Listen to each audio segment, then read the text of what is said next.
ধন্যবাদ মাননীয় সদস্য। পরবর্তী বক্তা হেলেন জেরিন খান, মহিলা আসন 9, সময় 6 মিনিট। বিসমিল্লাহির রহমানির রহিম। মাননীয় স্পিকার, আপনাকে ধন্যবাদ। বিশেষ করে আপনাকে ধন্যবাদ দিতে চাই, রাজনৈতিক মাঠে যখনই আপনার সাথে দেখা হয়েছে আপনি আমাকে উৎসাহ দিয়েছেন, সাহস দিয়েছেন, সেই কারণে কৃতজ্ঞতা জানাতে চাই। আমি ধন্যবাদ দিতে চাই আজকের মাননীয় অর্থমন্ত্রীকে। তিনি একটি অসাধারণ একটি বাজেট পেশ করেছেন, যেই বাজেটে আজকে সারা বাংলাদেশের মানুষ এই বাজেটকে নিয়ে আশার সঞ্চার হয়েছে এবং বাংলাদেশের মানুষ এক নতুন বাংলাদেশ দেখতে চাচ্ছে। মাননীয় স্পিকার, ইংরেজিতে একটি কথা আছে, এ politician things for the next election but A Statesman things for the next generation. আমাদের শহীদ রাষ্ট্রপতি জিয়াউর রহমান, দেশনেত্রী বেগম খালেদা জিয়া এবং আমাদের মাননীয় প্রধানমন্ত্রী, তারা শুধুমাত্র রাষ্ট্রপ্রধানই নয়, তারা হচ্ছেন রাষ্ট্রনায়ক। কারণ আজকে বাংলাদেশের অর্থনীতি যেই 3টি স্তম্ভের উপরে দাঁড়িয়ে আছে, সেই 3টি স্তম্ভের প্রতিষ্ঠাতাই হচ্ছেন শহীদ রাষ্ট্রপতি জিয়াউর রহমান এবং দেশনেত্রী বেগম খালেদা জিয়া। আর 3টি স্তম্ভ সৃষ্টি করবেন আমাদের বর্তমান প্রধানমন্ত্রী জনাব তারেক রহমান। ইতিমধ্যেই বাজেটে সেটা উল্লেখ করা হয়েছে। একটি হচ্ছে ডিজিটাল রূপান্তর, আরেকটি হচ্ছে সৃজনশীল অর্থনীতি, আরেকটি হচ্ছে এআই নির্ভর ভবিষ্যৎ। আমরা জানি আমাদের 2026-এ যে নির্বাচন হয়েছিল, সেই নির্বাচনের মূল স্লোগান ছিল সবার আগে বাংলাদেশ। এবং আমরা এটাও জানি যে এই যে ম্যানিফেস্টোটি দেওয়া হয়েছিল, এটি তৈরি করা হয়েছিল মাননীয় প্রধানমন্ত্রীর 31 দফা এবং শহীদ রাষ্ট্রপতি জিয়াউর রহমানের 19 দফা, দেশনেত্রী বেগম খালেদা জিয়ার ভিশন 2030 এবং জাতীয় জুলাই সনদের সমন্বয়ে। এটার অর্থনৈতিক মূল লক্ষ্য ছিল যে 2034 সালের মধ্যে বাংলাদেশের জিডিপি হবে ট্রিলিয়ন ডলার। এবং এই জায়গাতে আইসিটি খাতে ধরা হয়েছে যে জিডিপি এবং কর্মসংস্থানের ব্যবস্থা করা হবে প্রায় 10 লক্ষের মতো। এবং আমরা জানি যে এই যে 2034 সালের মধ্যে ট্রিলিয়ন ডলার যে জিডিপি করা হবে এবং আইসিটি খাতে যে 10 লক্ষ কর্মসংস্থানের ব্যবস্থা করা হবে, এটা এই বাজেটেও উল্লেখ আছে। এবং 18 মাসের মধ্যে আমরা জানি 1 কোটি কর্মসংস্থানের ব্যবস্থা করা হবে। স্টার্টআপ ফান্ড চালু, 3য় ভাষা শিক্ষা এবং অন টিচার অন ট্যাব। অর্থাৎ আমরা জানি যে আগামী দিনের তরুণরাই হচ্ছে আমাদের ভবিষ্যৎ। এই জায়গায় আমি একটু বলতে চাই, একটা ছোট্ট গল্প বলতে চাই মাননীয় স্পিকার। গল্পটি এমন যে একজন বিশ্ববিখ্যাত ইউনিভার্সিটির টিচার এবং আমাদের বাংলাদেশের বংশোদ্ভূত একজন টিচার, ওই বিখ্যাত ক্যানাডিয়ান টিচার, তিনি তার বাংলাদেশি যে টিচার তার কাছে বললেন আমি তোমার বাংলাদেশে যাব। তাকে নিয়ে আসলেন এবং বাংলাদেশে আসার পরে সে জিজ্ঞেস করলেন, আচ্ছা তোমার বাংলাদেশের সবচেয়ে গুরুত্বপূর্ণ সম্পদ কি, আমি সেটা দেখতে চাই। বাংলাদেশের যেই টিচার তিনি বললেন অবশ্যই তোমাকে দেখাবো। পরের দিন তাকে সকালবেলা ঘুম থেকে উঠিয়ে নিয়ে গেলেন সদরঘাটে। সেখানে গিয়ে দেখল লোকে লোকারণ্য, অসংখ্য লোক। তারপর সে বলল, ওয়াও, তোমার দেশে এত জনগণ, এত জনসংখ্যা। তিনি বললেন এটাই হচ্ছে আমার দেশের সবচাইতে গুরুত্বপূর্ণ সম্পদ। মাননীয় স্পিকার, এই গুরুত্বপূর্ণ সম্পদকে যেমন গুরুত্ব দিয়েছিলেন আমাদের শহীদ রাষ্ট্রপতি জিয়াউর রহমান এবং দেশনেত্রী বেগম খালেদা জিয়া, সেই কারণে আপনি জানেন যে আজকে বাংলাদেশের যে অর্থনীতি 3টা স্তম্ভের উপরে দাঁড়িয়ে আছে।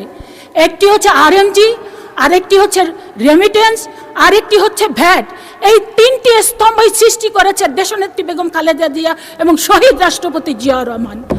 এবং আমরা মনে করি যে আগামী দিনে আমাদের যে মাননীয় প্রধানমন্ত্রী তিনিও এই বাংলাদেশের অর্থনীতিকে শুধু এই বাংলাদেশ নয় পৃথিবীর মধ্যে সেরা অর্থনীতিতে দাঁড় করাবে, এটা আমাদের বিশ্বাস। আমাদের একজন বিরোধী দলের সংসদ সদস্য বলেছেন তরুণদের জন্য কি করা হয়েছে। আমি এখানে বলতে চাই একটু ভালো করে পড়ে দেখবেন এই বাজেটটি আসলে মূলত তরুণদেরকে সামনে রেখেই করা হয়েছে, কারণ তরুণরাই হচ্ছে আমাদের আগামী দিনের ভবিষ্যৎ। বাংলাদেশের 1/4 লোক হচ্ছে তরুণ, সেই তরুণদেরকে মাথায় রেখেই এই বাজেটটি সাজানো হয়েছে। মাননীয় অর্থমন্ত্রী সুন্দরভাবে সেই দিন কিন্তু উপস্থাপন করেছেন। যেমন তরুণদের জন্য বলা হয়েছে যে স্মার্ট এআইসিটি এআই কথা আসলেই আমার সেই বটবাহিনীর কথা সামনে চলে আসে। বটবাহিনীর সেই মানে ভয়ঙ্কর চিত্র আমার আসে। আমি মাননীয় অর্থমন্ত্রীর কাছে বলবো যে এই স্মার্ট এআইসিটি যে করবেন সেখানে অবশ্যই সবার আগে বটবাহিনীকে নিয়ন্ত্রণ করার ব্যবস্থা রাখবেন। মাননীয় সদস্য আর 2 মিনিটে শেষ করেন। আমি আরেকটু বেশি সময় যাচ্ছি মাননীয় স্পিকার। 2 মিনিটে করেন, 2 মিনিট এনাফ টাইম। আমি বলতে চাই এই যে স্মার্ট এআইসিটি এই সিটিটা যদি দয়া করে মাননীয় অর্থমন্ত্রী এবং মাননীয় প্রধানমন্ত্রীর কাছে আমার অনুরোধ থাকবে, আমার বাড়ি হচ্ছে মাদারীপুর, এই যে ঢাকার কাছাকাছি মাত্র 1.5 থেকে 2 ঘন্টা সময় লাগে। যদি এই পদ্মার ওই পারেই বাড়ি, এই স্মার্ট এআইসিটিটি যদি আমার বাড়ি মাদারীপুরে যদি করা হয় তাহলে আমরা মাদারীপুরবাসী খুব ধন্য হব। কারণ মাদারীপুরে অসংখ্য জনগণ কিন্তু দেশে বিদেশে থাকে এবং প্রচুর রেমিটেন্স নিয়ে আসে।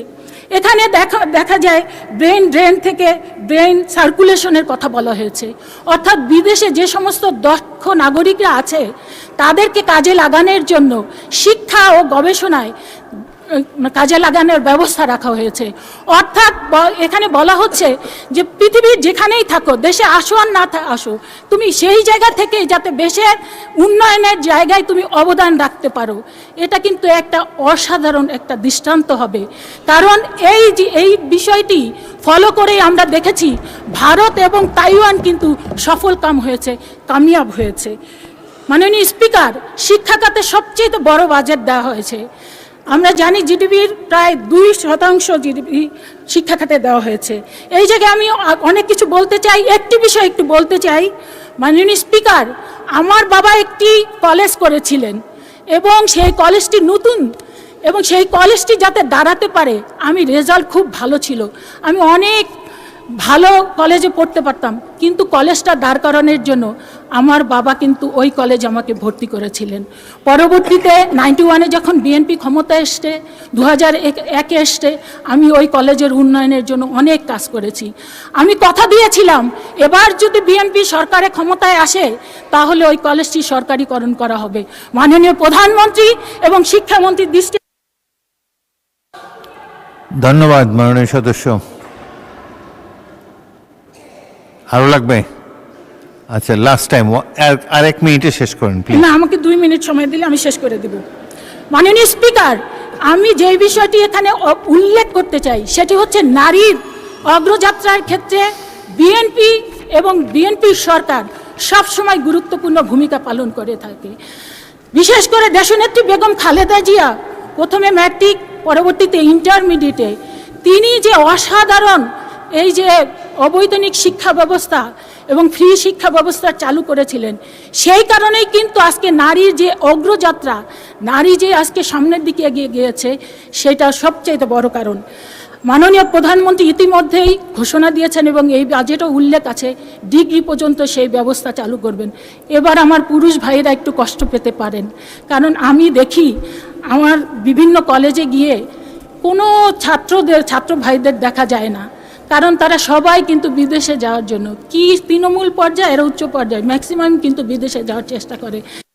ধন্যবাদ মাননীয় সদস্য।